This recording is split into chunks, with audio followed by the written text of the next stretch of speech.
प्यारे बच्चों, नमस्कार। जेसीईआरटी के डिजी स्कूल में आपका स्वागत है। आज हम लोग आपकी विज्ञान की पुस्तक विज्ञान एवं प्रौद्योगिकी के अध्याय 12 के पाठ घर्षण एक अनिवार्य बल, फ्रिक्शन एंड एसेंशियल फोर्स पर आधारित बहुविकल्पीय प्रश्न उत्तरों वस्तुनिष्ठ प्रश्नों पर चर्चा करेंगे।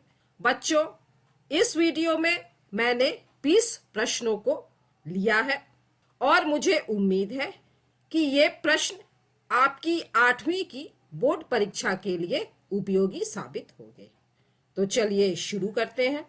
पहला प्रश्न है, ढलान वाली सतहों पर घर्षण बल हो जाता है और इसके विकल्प हैं अधिक, कम, समाप्त, कोई प्रभाव नहीं पड़ता।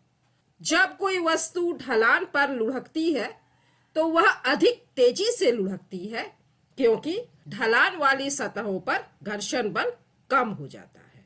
दूसरा प्रश्न है, तरल, हवा या जल में गति करने वाली वस्तु को उचित आकार देकर घर्षण बल को किया जा सकता है और विकल्प है अधिक, कम, समाप्त, इनमें से कोई नहीं। जब कोई वस्तु हवा या जल में गति करती है तो हवा या जल उस वस्तु पर गति की दिशा के विपरीत दिशा में घर्षण बल लगाती है। जैसा कि यहाँ पर आप लोग देख रहे हैं, जहाज के गति की दिशा इधर है और घर्षण बल इसके विपरीत दिशा में लग रहा है। इस घर्षण बल को कम करने के लिए जहाजों को उचित आकार दिया जाता है। तो यहाँ पर होगा तरल, हवा या जल में गति करने वाली वस्तु को उचित आकार देकर घर्षण बल कम किया जा सकता है। तरल पदार्थों के कारण उत्पन्न घर्षण को क्या कहते हैं और इसके विकल्प है तरल घर्षण, लोटनिक घर्षण, सर्पी घर्षण और स्थैतिक घर्षण। जब वस्तुएं तरल में गति करती हैं, जैसे कि हवाई जहाज जब हवा में उड़ता है तो हवा उसकी गति की विपरीत दिशा में घर्षण बल लगाती है और इसे तरल घर्षण कहा जाता है। चौथा प्रश्न है, किस घर्षण की अपेक्षा सर्पी घर्षण कम होता है और इसके विकल्प है स्थैतिक घर्षण, लोटनिक घर्षण, दोनों या दोनों में से कोई नहीं। तो चलिए पहले हम लोग देख लेते हैं कि स्थैतिक घर्षण, सर्पी घर्षण और लोटनिक घर्षण क्या होता है। किसी रुकी हुई वस्तु को विराम से गति की अवस्था में लाने के लिए घर्षण को समाप्त करने तक वस्तु पर लगाया जाने वाला बल स्थैतिक घर्षण की माप होती है। जैसे यहाँ पर रुकी हुई वस्तु को गतिशील करने के लिए जो बल लगाया जा रहा है इसे स्थैतिक घर्षण कहते हैं।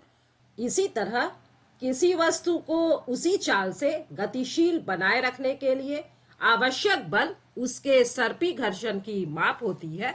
जब कोई वस्तु चल रही है तो वह उसी चाल से चलती रहे, इसके लिए जो बल लगाया जाता है उसे सर्पी घर्षण कहा जाता है। और जब एक वस्तु किसी दूसरी वस्तु के पृष्ठ पर लुढ़कती है तो उसकी गति के प्रतिरोध को लोटनिक घर्षण कहा जाता है।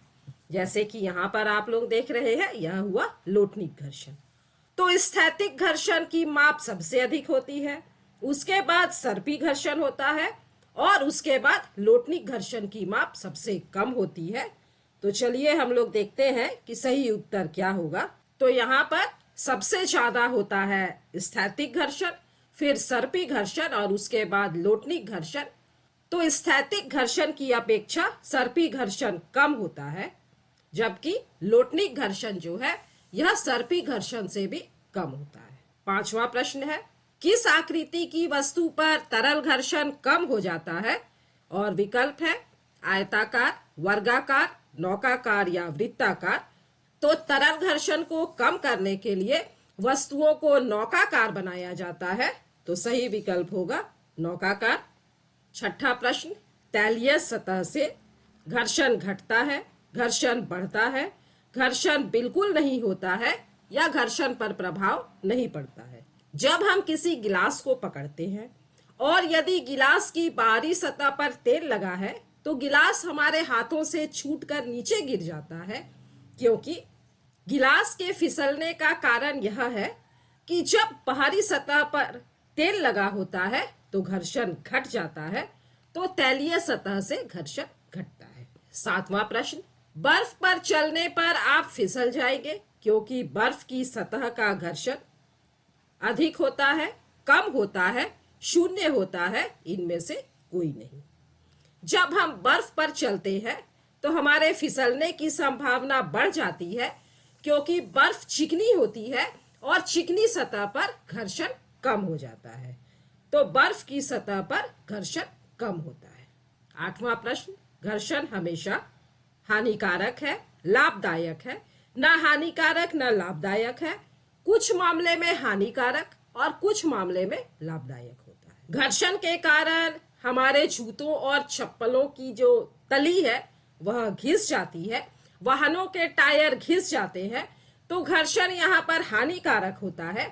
लेकिन यदि घर्षण नहीं हो तो हम अपने कॉपी पर पेन या पेंसिल से नहीं लिख सकते, या हम ब्लैक बोर्ड पर चौक से नहीं लिख सकते, हम धागे में गांठ नहीं बांध सकते, और इतना ही नहीं, हम माचिस की तीली को भी नहीं जला सकते। तो घर्षण कुछ मामलों में हानिकारक और कुछ मामलों में लाभदायक होता है। 9वां प्रश्न, बॉल बेयरिंग के उपयोग से घर्षण बढ़ता है, घर्षण घटता है, कोई प्रभाव नहीं पड़ता, कभी बढ़ता है कभी घटता है। तो इस तरह से मशीनों में बॉल बेयरिंग का उपयोग किया जाता है और बॉल बेयरिंग के उपयोग द्वारा घर्षण को घटाया जाता है। तो बॉल बेयरिंग के उपयोग से घर्षण घटता है। 10वां प्रश्न, टायर के तलियों की गोटी घर्षण बढ़ाती है, घर्षण घटाती है, कोई प्रभाव नहीं पड़ता, या इनमें से कोई नहीं। तो टायरों को इस तरह से खांचेदार बनाया जाता है जिससे कि घर्षण बढ़ जाए और गाड़ियां बिना फिसले सड़कों पर चल सके। तो टायर के तलियों की गोटी घर्षण बढ़ाती है। 11वां प्रश्न है, 4 बच्चों को लोटनिक, सर्पी तथा तरल घर्षण के कारण उत्पन्न घर्षण बलों को घटते क्रम में व्यवस्थित करने के लिए कहा गया। उनकी व्यवस्था नीचे दी गई है और सही कथन को चुनना है। यहाँ पर घटते क्रम में लगाना है, तो सबसे ज्यादा घर्षण होता है सर्पी घर्षण में, उसके बाद लोटनिक घर्षण में, और सबसे कम होता है तरल घर्षण। तो इसका जो सही विकल्प होगा यह होगा सर्पी, लोटनिक और तब तरल घर्षण। 12वां प्रश्न है, घर्षण को कम करने वाले पदार्थ को क्या कहते हैं? मोम, स्नेहक, पेट्रोल या डीजल? तो हम लोग इस तरह से साइकिल के टायरों या मशीनों में स्नेहक का उपयोग करते हैं और घर्षण को कम करने का प्रयास करते हैं। तो घर्षण को कम करने वाले पदार्थ को स्नेहक कहा जाता है। लोटनिक घर्षण के कारण उत्पन्न लाभ है गर्मी उत्पन्न होना, घर्षण का कम होना, तेज गति या ऊपर दिए गए सभी। तो इस तरह से जब हम पहिए लगा देते हैं, रोलर बॉल का उपयोग करते हैं, तो घर्षण कम होता है, गति भी तेज हो जाती है, लेकिन इससे गर्मी भी उत्पन्न होती है। तो यहाँ पर ऊपर दिए गए सभी। तरल द्वारा लगाए गए घर्षण बल को क्या कहते हैं? कर्षण, सर्पी घर्षण, लोटनिक घर्षण, या इनमें से कोई नहीं। तो जब वस्तुएं तरल में गति करती हैं, जैसे कि मछलियां पानी में तैरती हैं, तो पानी उनकी गति के विपरीत दिशा में घर्षण बल लगाता है और इसे कर्षण कहा जाता है। तो तरल द्वारा लगाए गए घर्षण बल को कर्षण कहा जाता है। 15वां प्रश्न है, किसी रुकी हुई वस्तु को विराम से गति की अवस्था में लाने के लिए घर्षण के समाप्त करने तक वस्तु पर लगाया जाने वाला बल किस घर्षण की माप होती है? और विकल्प है सर्पी घर्षण, लोटनिक घर्षण, स्थैतिक घर्षण, इनमें से कोई नहीं। तो रुकी हुई वस्तु को गति की अवस्था में लाने के लिए हमें बहुत ज्यादा बल लगाना पड़ता है और इसे स्थैतिक घर्षण, स्टैटिक फ्रिक्शन कहा जाता है। साबुन के फर्श पर गति करना कठिन होता है क्योंकि घर्षण घट जाता है, घर्षण बढ़ जाता है, दोनों, या इनमें से कोई नहीं। जब फर्श पर साबुन का पानी गिर जाता है तो हम फिसल जाते हैं, इसका कारण है कि साबुन के कारण फर्श चिकना हो जाता है, अर्थात घर्षण घट जाता है। यही कारण है कि साबुन के फर्श पर गति करना, चलना कठिन होता है। घर्षण बल एक प्रकार का है, गुरुत्वाकर्षण बल, संपर्क बल, चुंबकीय बल, इनमें से कोई नहीं। तो घर्षण बल तभी कार्य करता है जब दो वस्तुएं एक दूसरे के संपर्क में आती हैं। तो इसीलिए घर्षण बल एक प्रकार का संपर्क बल है। कैरम बोर्ड पर पाउडर छिड़कने से घर्षण हो जाता है, अधिक कम कोई प्रभाव नहीं पड़ता, इनमें से कोई नहीं। जब हम कैरम खेलते हैं तो हम बोर्ड के ऊपर पाउडर छिड़क देते हैं जिससे कि गोटियां आसानी से बोर्ड पर फिसल सके। तो कैरम बोर्ड पर पाउडर छिड़कने से घर्षण बल कम हो जाता है और गोटियां आसानी से बोर्ड के ऊपर फिसलने लगती हैं। घर्षण बल गतिशील वस्तु की दिशा के किस ओर कार्य करता है?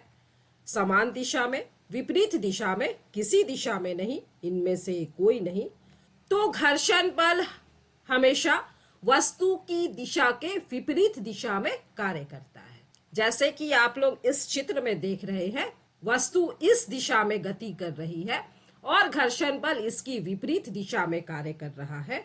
तो घर्षण बल हमेशा वस्तु की दिशा के विपरीत दिशा में कार्य करता है। घर्षण निर्भर करता है पृष्ठ की प्रकृति पर, वस्तु के भार पर, दोनों पर, किसी पर नहीं। जब कोई गेंद घास के मैदान पर लुढ़कती है तो गेंद बहुत जल्दी रुक जाती है क्योंकि घास के मैदान की सतह रुखड़ी होती है। तो घर्षण निर्भर करता है पृष्ठ की प्रकृति पर। इसी तरह जब हम किसी भारी वस्तु को धकेलते हैं तो हमें अधिक बल लगाना पड़ता है, अर्थात घर्षण बल वस्तु के भार पर भी निर्भर करता है। तो घर्षण निर्भर करता है पृष्ठ की प्रकृति और वस्तु के भार दोनों पर। तो बच्चों, ये थे घर्षण पाठ में आए 20 वस्तुनिष्ठ प्रश्न। मुझे उम्मीद है कि इनसे आपको, आप लोगों की बोर्ड की परीक्षा की तैयारी में सहायता मिलेगी। मिलते हैं बच्चों अगले वीडियो में अगले पाठ के वस्तुनिष्ठ प्रश्नों के उत्तरों के साथ। तब तक स्वस्थ रहिए, सुरक्षित रहिए, पढ़ते रहिए। Thank you.